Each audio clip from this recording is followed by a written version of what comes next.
Arriving just in time. More insulation going into this loft in Stockport, as households across the UK learn that their energy bills are set to rise again.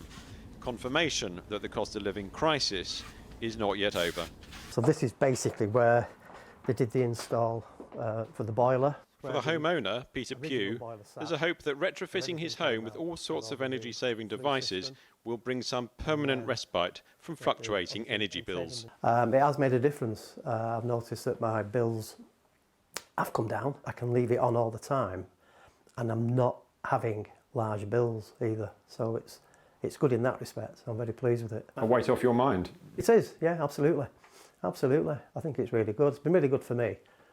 Today, the energy regulator Ofgem set the price cap on gas and electricity at £1,849 for the average household from April, an increase of 6.4%. Individual bills will vary depending on energy use.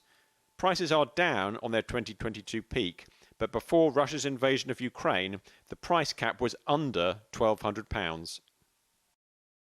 The problem is the cost of heating and lighting our homes is still determined by the price of gas, and that is set on international markets. Ofgem thinks that shifting moods on those international markets probably account for more than 3/4 of today's increase in bills.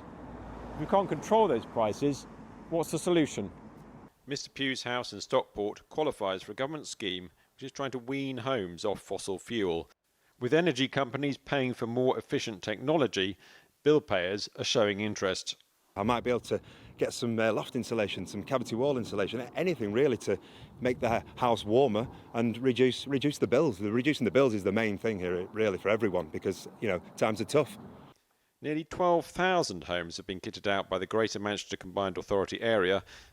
Welcome for those families, but a tiny part of the problem. So the long-term solutions will have to be to build cold homes out of the UK. We have the worst housing stock. It loses heat faster. It's the most expensive to home. We need them to be better insulated. But you also have to grapple with the short-term urgency of people's lives being ruined, trashed, people living with ill health, people dying younger because of cold homes.